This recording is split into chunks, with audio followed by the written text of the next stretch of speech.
Hello and welcome to Pens, Paint and Whiskers. In part 2 of drawing a lindworm, I'm going to draw some more of the lindworm and I'm going to talk about the lindworm. So in part 1, I explained what I was doing. I'll go back to that a little bit, but if you're just new and you're coming upon my video, first of all, go and watch part 1. But second, I drew this a little while ago. So it is in fact a few months old. I was just doing a border experiment and came upon this beast of Scandinavian mostly, but sometimes Slavic or even German folklore mythology. And was doing border work and liked the colours of real striking colours of grey, red, black, white. So I felt that was very monochrome. So I'd like to keep that and I would like to expand upon the idea. And in video 1, that is exactly what I had done. And I drew this beast, so he's quite shiny. So off camera, so I drew them on the page, both variants. So sometimes in the legend there is a bad lindworm, so black and white, a bad one that eats cattle and carrion and hangs about in cemeteries and dead bodies, I believe. And in the other variant of him is the good lindworm. So he's more the lucky version, the one you want to meet. So he's quite lucky and he's good luck. So I did the two of them here and I love how they turned out. So this background is painted, I should say, in red acrylic. And then these guys are alcohol markers. And he has a dragon glaze, so it's a folk art dragon glaze over him, and he has two, but definitely it works better on the black.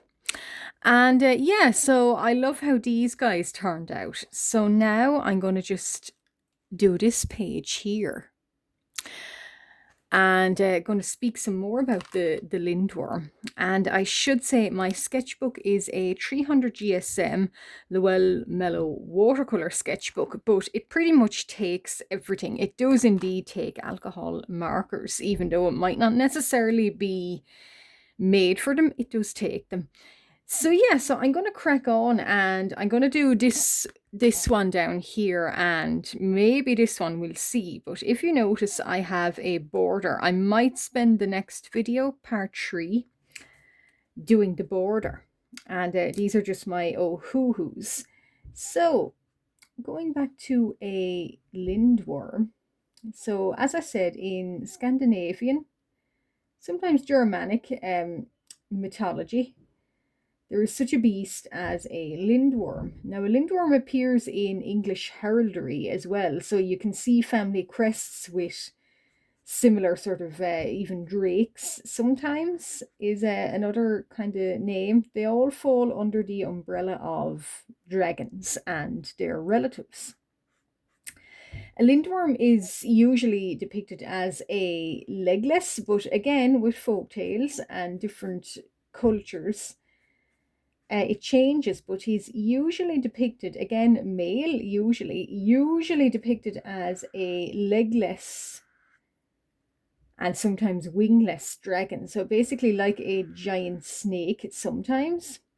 In other variants, he has 2 wings and 2 limbs. In other variants, again, he has 4 limbs and wings. So it greatly depends. I have chosen to depict him as being a little bit more human. So kind of like from the waist down, there's more of a long kind of dragon-like body. And I'm just going to try and balance this. I'm getting to near the end of my sketchbook. So yeah, and it's gone quite heavy and broken up in places. But we'll crack on even with a broken spine, as is life. But yeah, so the name and the form of the creature does differ, or how many limbs or wings he has differs. That is why I have interpreted as more like a human looking. and that's the shape I have given him. But sometimes he can appear more, yeah, dragon, kind of giant snake, wingless even.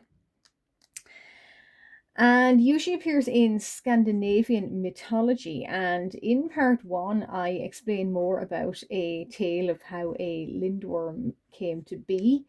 Very typically fairy tale like. There was a kingdom and a king and a queen, and the queen longed for, well, the king too, but the queen longed for a child, an heir.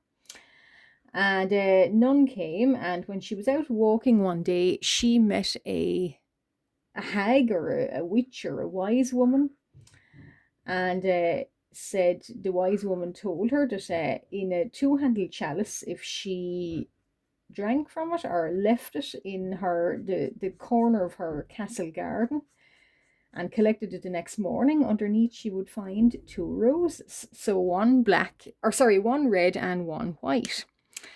And if she wanted, now I'm not sure which, but if she wanted a princess, eat one rose. If she wanted a prince, eat the other. But don't eat two. And of course, tale as old as time, she, in her haste, she ate two. And obviously, she got pregnant. And a few months passed. And when she gave birth to not a prince, not a princess, but, well, one prince and one beast, so a Lindwyrm. So one was obviously a more human looking prince. The other was a Lindwyrm. And they cast the Lindwyrm into the nearby forest and it slithered away. I'm just going to give him a little bit so you can see what I'm doing. I'm starting with light grey and I'm building up. So it's a lot easier to build from light to dark. That's exactly what I'm doing here.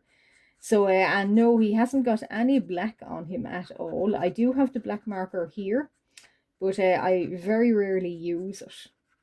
So, yeah, so the Lindwyrm slithered away into the forest and cast off, and the queen had one, the brother, the prince.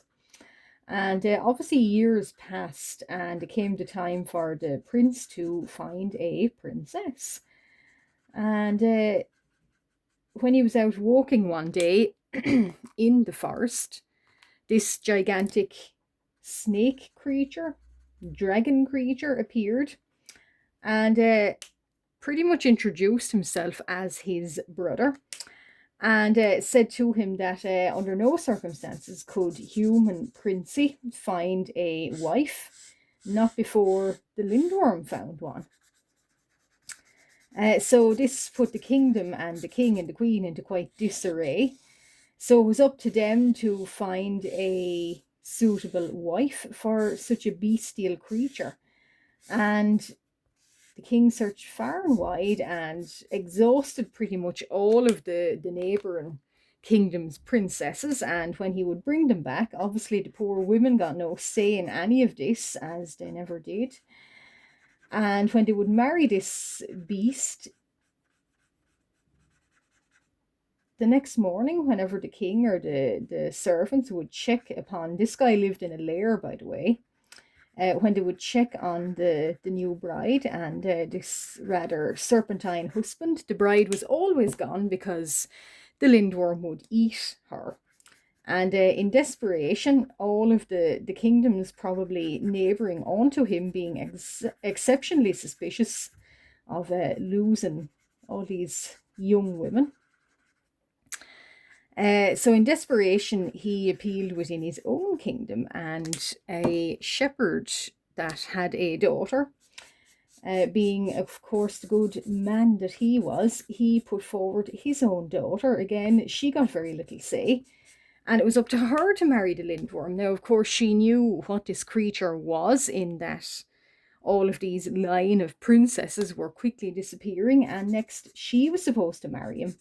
So she was out walking one day, of course, and thinking over her troubles, when the same hag woman appeared. And in her desperation, she appealed to the hag woman. And the hag woman told her that on the night of the wedding, not getting into too much details here, But on the night of the wedding, obviously, she hadn't got as much pretty dresses as the princesses had, being a shepherd's daughter. But she was to wear them and prepare a bat, and there was lye in the bat, soap and lye, and get a whip and have this serpentine husband of hers bathe himself. And on the night of the wedding, she did just that. However, when he slithered, I presume, into the bat, the lye and the caustic nature of lye, he started to shed his skin, and off came layer and layer and layer of scales, and with the use of her whip and the lye, of course, she helped him remove each skin. So it's sort of like Beauty and the Beast, where he's put under a curse. And at the very bottom, the very last skin to come off underneath, she found he was actually a human. Happy days. So the curse was broken, and like all fairy tales, they lived happily ever after. Yeah, so that's one variant of the tale. There's quite a lot of them as folk tales go. Another is where he's basically just less human, more serpentine, and eats cattle. And one day some town or some hero of the town decided that he was going to capture this beast, and he got a bull. I think, yes, it was a bull, and I think a carcass of one, and put a hook in it, so like hooking a giant fish. And when the Lindwyrm swallowed it, they, on attached to a rope, when the Lindwyrm swallowed it like a giant hook, they pulled the Lindwyrm out of whatever lair he was in. And of course, the beast was slain. That's another tale, but I have interpreted, hearing about this tale, I don't often look at folk tales for inspiration. But I was more inclined to, especially with the black, red, and white kind of colours, I'm more inclined to think of something vampiric in nature. So yeah, more kind of like Nosferatu. That was more my interpretation. There's a slight, I think personally, there's a slight vampiric, even though it's not necessarily that he's drinking blood, it's the more hanging about and eating dead things is more what I appeal to me in the manner of interpretation for my art of him. And I like the idea that there is not necessarily a bad version, but a version that there's no, he can't be helped and he's cursed. Does he want to be?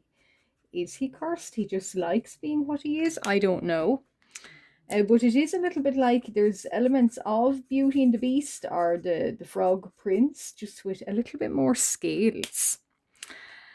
So, and I gave him quite long, albeit rock star looking hair. So I'm just going to put a little highlight on it, just so I don't get confused and think it's a background.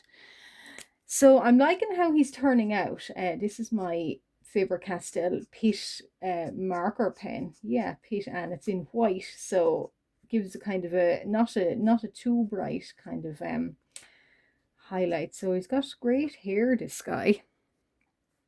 And again, leaning into the kind of the vampiric look. There's something a little bit more vampiric about him. Of course, the old Dracula, Nosferatu. Sometimes they would depict, there was a dragon-like kind of sort of element to him, which kind of doesn't, sometimes people don't, they miss it with Dracula. But yeah, there is kind of a dragon-like or draconian kind of element to him. So I pushed that, and he could pass as some sort of vampire depiction too, kind of more dragon-like vampire. Also, we should do more vampires as creatures too. Would be kind of not necessarily human, because what's to say that they are, they have much humanity left. Yeah, we should push the more bestial qualities out there. But that's what I think I've done, and I'm happy with how I'm depicting him. I could have went all just dragon-like, but as I probably stated several times, I don't really draw dragons. I say as I draw a more humanistic looking dragon, but I know I don't really draw them, and I kind of only am interested in certain things if I can humanify them. I don't know why. I don't know why my brain works like that. It just does. But I'm happy with interpreting a lindworm like this. And that's why I wanted to film the process. And I know I'm not explaining what exactly I'm doing with my alcohol markers, but hope you like the folk tale anyway. But yeah, so I'm putting down kind of a dark grey. So green grey is what this is called. It's an Ohuhu marker. I don't know if it's green. I'm seeing some green, but it's more so like a charcoal grey. And I haven't used black yet. And as I'm going along, you can hopefully see the shadow and forms I'm building up. That's why a lot of the cases, and certainly for filming purposes, because they're so quick, I do alcohol markers because of, you know, the speed in which I can do them with. We'll see how we time for the one above. I've depicted him. It's a little bit more of a again YouTube sensual sort of aspect of him. So we'll say that. Again, a little bit vampiric too, but there's a sensual kind of aspect of him. And certainly my interpretation of this one here is it's a little bit more consensual. So now I'm letting the second lightest grey kind of dry a little bit on the page, and now I'm putting in a very dark neutral grey. So I'm just doing the shadows, so the deeper eye sockets and the high cheeks and under his, so he's got a little bit of a tooth appearing and under his jaw. But yeah, this depiction up here, I find it's a little bit more consensual. And is that a princess, or is it the hero that has wandered into his lair? Or is it somebody completely different? I don't know. But I do like the idea that I'm going to keep this human here in sort of more, sort of the vaults of mystery. We don't know, and we never will know. It's more, I want the focus more to be on this guy here. So I'm not going to give that much of a chance to dry. That's the great thing about alcohol markers. You can work them up like paint on a page.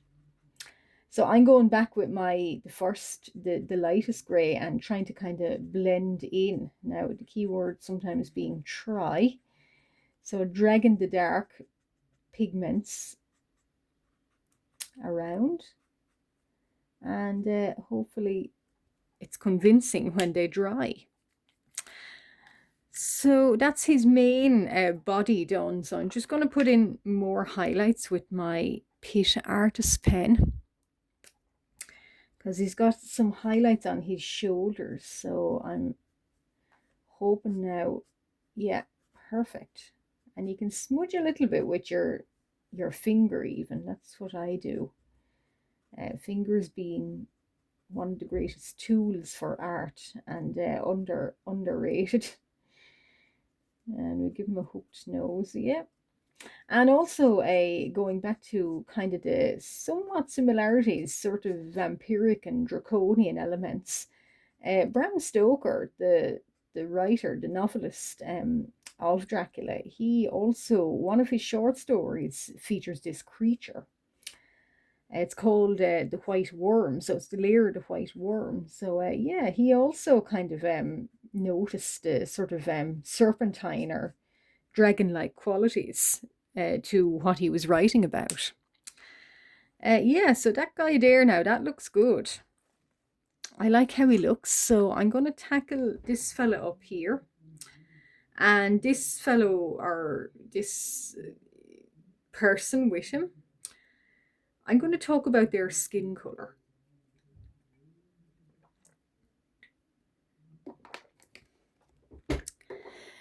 So, keeping with, I want to keep constituency or consistency, as it's called, with black, white, red, and grey. So, this character here, I don't want the focus to be taken from the Lindwyrm to them. So I'm just going to put them in as ordinary, kind of not skin tone, not skin color. I decided this now. This is a cool grey. So this is still a grey, but it's very cool. And I noticed if I did skin color, so if I made a peachy kind of, if I made a choice of doing peach or light bronze or light tan, that's a warm color. And I don't want to bring in a warm color at all. So the warmed here is the red, and there's going to be a wine background. I don't want this person to have a warm skin tone because it takes from the Lindwyrm. So I just want kind of stark contrasts. So that's why I made the decision to do a, so we're building him up in a little bit. So the reddish grey there, so it's a funny kind of color. And pushing this pigment up into the, in here.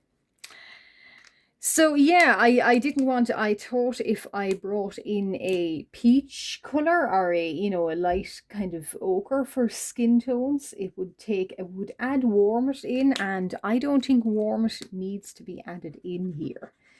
It's one example of where stark monochromes are indeed the best colors. That's what I think anyway. I had a thought about it, and because this is a human here, they are human, and I was trying to think, oh gosh, a pale sort of color for them. I want them to be contrasting, but I also want them to be still kind of stark monochrome fitting in. So yeah, I think it's going to work. I don't usually draw humans in the shades, the exact shade of a corpse, but yeah. Maybe it could be the legend that the Lindwyrm is you know, hanging around the graveyard, and they save somebody that has been buried alive. Basically, because back then a load of people were buried alive because nobody knew how to properly detect if they were dead or not. But yeah, I like that idea that yeah, they've just kind of maybe saved somebody from a certain death. Yeah, so horrific, but that's why maybe they might be this kind of ashen color. Maybe that's a good way to go. I don't know. But what I'm doing is I'm going over with consecutively kind of darker. So these are dark red greys. So I've never heard of a red grey before. Not until I looked into Ohuhu. And it's quite a nice colour actually. It blends with these creamy kind of greys, as you can see. So I'm not being too careful about blending here. And when I come back in part 3, this will be done, and I'll probably tackle the borders, and I might talk about highlighting some scale details, what I do to kind of bring that oomph there. So like these guys here, so this guy has silver pen on him for his scales, and he's highlighted and redone in a white gel pen. So I might do more of that in part 3. But that's all for part 2. And so I'm really happy I got this guy done. And in part 3, they'll all be done here, and probably going to just focus on the borders and highlighting. And if you're still watching and you've watched until the very end, and you've been watching me from the very, very start, thank you very, very much. I really appreciate that. And if you're just new and you've just stumbled upon my videos, well, thank you very, very much. I really appreciate that too. And if you like what you see, why not consider staying and liking and subscribing? And if you'd like to pass any comments about any of this, or Anything that you think of in the comments, feel free to comment below. And if you want to comment something but you're not sure what to say, pop a dragon emoji down there. And I'll be back for part 3 of depicting the Lindwyrm. But for now, and thank you once again for watching, I'm gonna go. Bye bye.